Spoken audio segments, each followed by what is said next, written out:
There is a moment, often in the quiet, when a profound question settles in, not as an intellectual puzzle, but as a felt sense. We spend so much time looking at reflections, trying to understand the face in the glass, the patterns in our lives, the mask we wear. But what if we are ourselves a reflection? Not just a flat image, but a living, breathing shadow cast by something we cannot fully see. This episode is a vertical turn. It's about looking not just into the mirror, but up from it, tracing the light back to its source, and discovering that trust might be the thread that connects every dimension of our being. We can begin with a simple shadow, our own, stretching long on the ground in the evening sun. It has no choice. It trusts the form that casts it completely. It moves when we move, stretches when we stretch, vanishes when we step into the dark. It does not question its source. It is a perfect, faithful echo in 2 dimensions of me, a 3 dimensional being. But then, the mind turns that question back on itself. Do we, in our 3 dimensional lives, have absolute free will? Or are we too a kind of shadow, a more complex, vibrant, living shadow cast by a consciousness that exists in a dimension we can't quite grasp from here? The feeling of being guided, the intuition that feels like a nudge, the synchronicity that seems too perfect to be random? Could these be the subtle movements of the source, and we are simply following its form? This leads to what could be called a chain of light. It's an exercise in tracing dependence, in following the reflection back to its source. Our shadow depends entirely on us, on the shape of our body in the light. But we, in turn, depend on the light.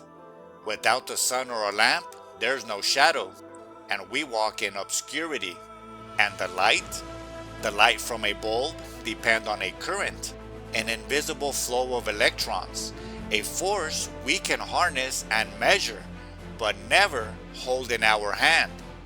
A power that seems to come from a dimension beyond simple shape, and that electricity comes from a grid fueled by sources like the sun itself. And the sun? Is it a final source, or does it too drink from a hidden well? The nuclear alchemy of atoms, the laws of physics, the mysterious genesis of the universe. Where does the light truly begin? This chain isn't meant to baffle, but to reorient. It suggests that maybe source isn't a single locatable place to finally arrive at. Maybe it's a direction, it's up, it's the infinite regress of dependency.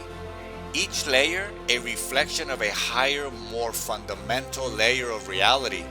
The search isn't for a finish line, but for a posture of trust in the direction of the light.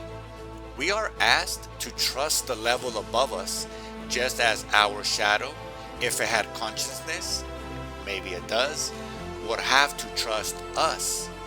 This is where the metaphor deepens into a spiritual truth found in many traditions.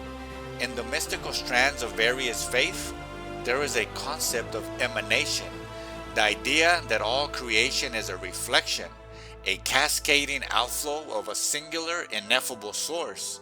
From the one comes the divine mind. From the mind comes the world's soul. And from that comes the world of form. We are not separate from the source. We are its reflection, its shadow. In the world of time and space, the enlightened master spoke of this not as a theory, but as an experience to be realized. They use metaphors of light and shadow on the sun and its rays, knowing that one day a seeker would look at their own shadow and have the dizzying, beautiful realization, I am also a shadow. I am that too. So, what is trust in this context? It's not passive resignation, it's the active conscious alignment with the higher motion. It's the shadow choosing to move with grace when the body moves, rather than resisting and becoming a distorted smear. In our lives, this trust feels like surrender to intuition, like saying yes to a path that feels right, even when it's not logical. It's the willingness to be moved by a compassion bigger than our small sense of self, by a creativity that seems to come through us, not from us. Our very urge to understand the mirror, to seek meaning, to look upward, that urge itself is the hint. It's the higher dimension, the 4D self, the source light, gently prompting its own reflection to turn and look back toward it. The seeking is the first glimmer of being found. This changes how we view everything, especially our shadows. Not just our literal shadow, but the psychological shadow we've explored. Our fears, our flaws, our repressed parts. From this higher mirror perspective, the shadow is not a mistake or a flaw to be eradicated.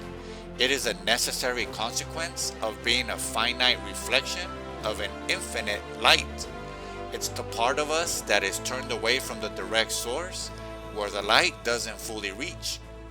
And it is therefore a perfect invitation. It invites us to turn back toward the light, to integrate, to remember what cast us. Our shadow shows us where we are blocked, and in doing so, shows us the exact direction we need to turn to face the source. If the shadow is sitting in front of you, that means the light is behind you. So, we arrive at a closing contemplation. We look into a mirror.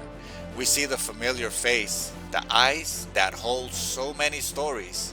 And in a quiet moment, we might sense it. The watcher in the glass is not just our own lonely awareness.